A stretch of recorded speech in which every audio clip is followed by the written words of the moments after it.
Thank you, Madam Chair. Thank you to our witnesses for appearing. Mr. Meltzer, my first questions will be to you. We've heard a lot from our government that despite punishing sectoral tariffs on steel, autos, aluminum, that regardless of those, we in Canada have the best deal with the United States right now. But according to your analysis, which I read, you indicated that according to your review, Canada faces a trade-weighted average tariff of about 9.8%. But at the same time, Mexico's trade-weighted average tariff is about 5.2%. So is it correct, according to your analysis, that Canada actually has currently a worse deal than our primary other partner in North America, that is Mexico? Yes, more or less. I mean, we've seen these developments recently where tariffs on Canada went up and they didn't on Mexico from 25% to 35%. So that's been one of the kind of implications there. Some of the Section 232 tariffs have hit Canada more than Mexico. I will say that going forward, when you look at the 232 tariffs that are kind of underway, the large truck tariff, the tariffs on pharmaceuticals, semiconductors and so forth, the assessments are that these tariffs are going to hit upwards of 40, if not close to 50% of Mexico trade with the US. So I think that will change, but I think we saw that shift underway because Canada got hit with a higher, effectively IEPA 35% tariff than Mexico. Thank you. You've also written quite extensively about the U.S.'s purchase commitments, requirements in other trade deals that it's signed, whether that's with Japan or the United Kingdom. If the United States were to request purchase commitments in any of the deals or whatever might come in the future, do you think Canada should accept that? It's hard to say in the abstract. Our concern with the purchase commitments was very much targeted. It was not entirely, but it was very much targeted at the China deal because effectively what it does two things. It made US exports basically dependent on a government decree in China, which essentially gave China leverage over the US. And you've seen the back and forth on the soybean front where those decisions get fulfilled or they don't get fulfilled. It also is a bit of a zero-sum deal on the Chinese end because a lot of countries sell them to China, and so often it means that you're going to substitute American product for maybe Canadian product or Australian product, whatever it may be in the agricultural sector. So it also creates tensions with allies when you sort of make this happen rather than just allowing the market to work out the products that are ultimately going to succeed. I think in the Canadian context, it would have to. I could really only answer that in the context of what was on the table and what was at stake. Thank you, Madam Chair. Mr. Meltzer, it's my understanding that Australia has recently entered into a multi-billion-dollar agreement with the U.S. in respect of critical minerals. Can you comment on that? Not in detail. I am Australian, and I did spend a number of years in the Australian Foreign Service, but I've been long enough in Washington that it's not an issue I follow closely. But I can do my best to answer any specific questions you have. My question is, what is Australia doing right and Canada doing wrong? Look, it's a great question, and it's actually I don't know enough. So, there are just important differences between where Australia sits and where Canada sits.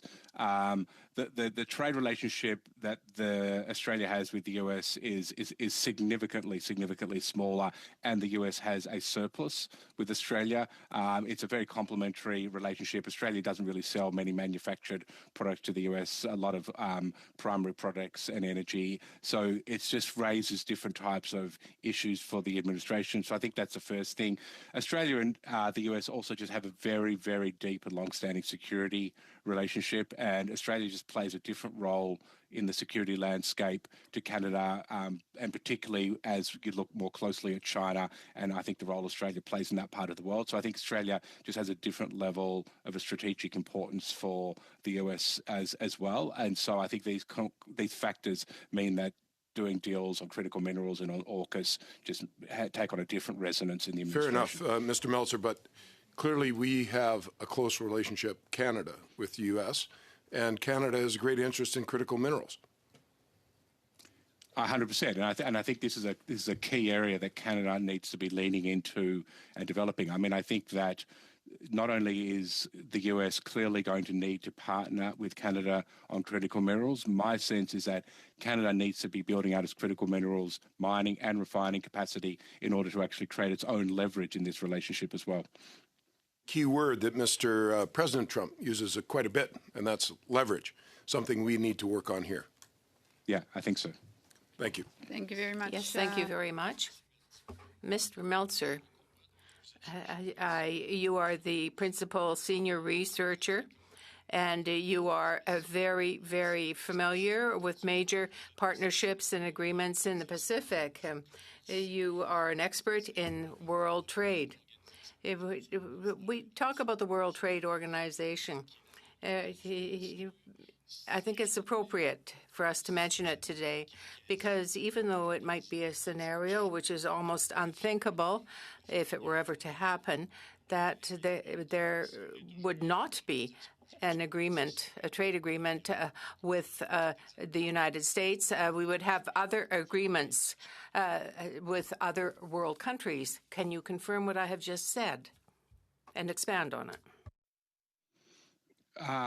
So thank you for the question.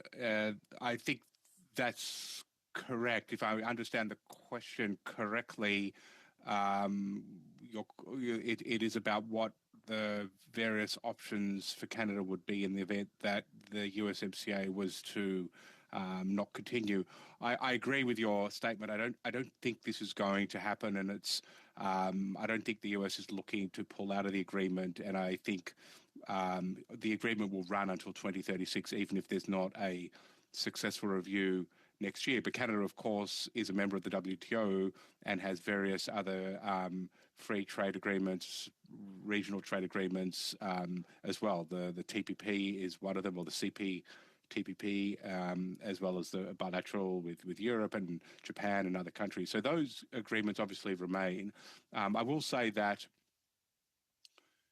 the world of the WTO has changed considerably this year, but also really over the last 8 to 10 years. I think what's clear is that the MFN principle, the most favoured nation principle, which kind of is been central to WTO membership in the operation of the WTO, certainly with respect to the US, no longer exists.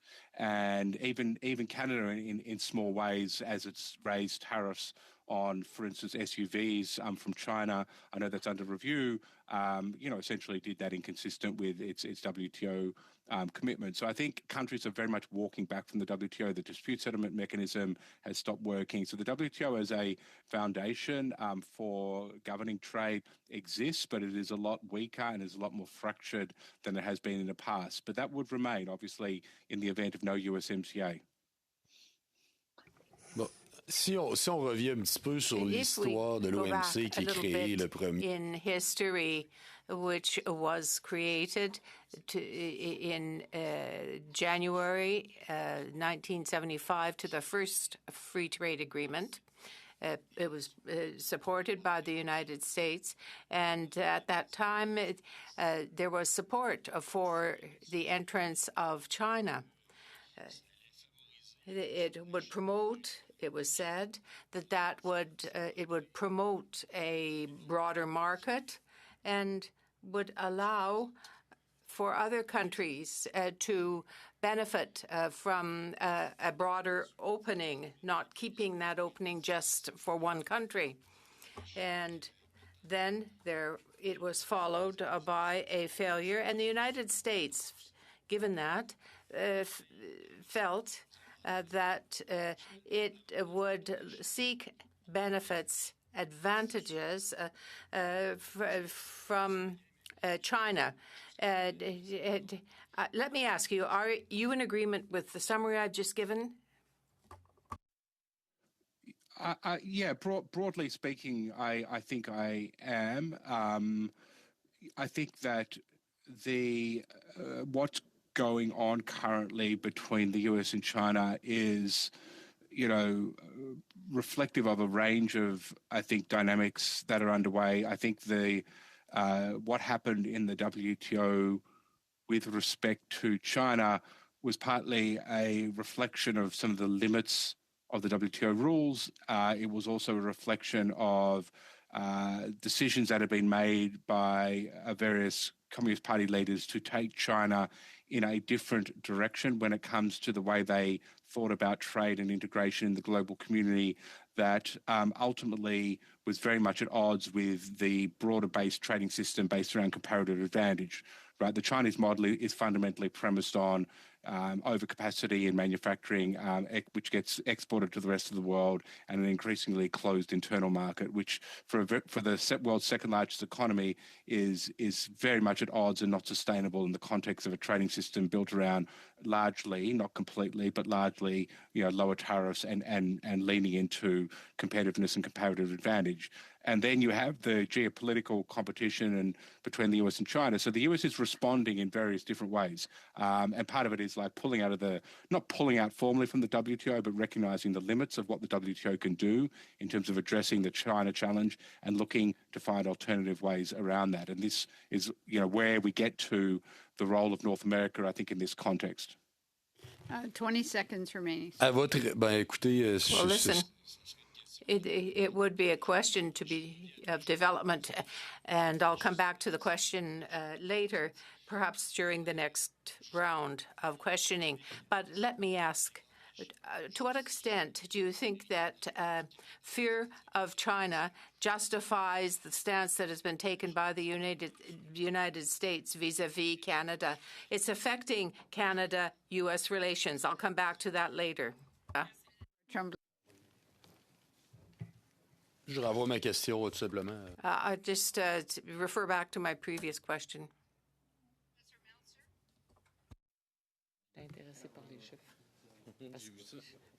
And if I understand the question, it was about the justifying concerns, US concerns with respect to China and the response that is taken to Canada. Oui, est-ce que c'est un facteur? Yes, is this a major factor in the weakening of Canada-American relationships, economic relationships? Yeah, I'm not supportive of the actions that the administration has taken with respect to Canada. I think that the view coming into the Trump administration was that we needed to build a stronger, more integrated North America that was more capable of addressing the threat from China, and that this would have to be done as a more integrated partnership. And so the fact that tariffs and other measures were taken against Canada in the first few days of the administration's office, I think, took a lot of people by surprise. So, I think the question going forward is does the administration get back onto this broader notion of building a more integrated, unified North American market to compete with China, and what can we unwind in the process to make that a reality? But I realize a lot of damage has been done in the interim. I understand that I think what you're indicating would be the looking towards China and Indonesia, that there should be some cooperation in the future. North America can't do it alone, but do you believe that is this one of the reasons for the weakening of Canadian-American trade relations? I don't think it's been a primary driver up to date. I think concerns about China circumvention, while they're there, we've seen obviously action taken both in Mexico and in Canada to address some of these concerns, particularly around steel and aluminum, also around SUVs and other products. So there is action that has been taken. I think everyone recognises the issue, and there is a debate about the scope of the challenge and what to do going forward, but steps have been taken.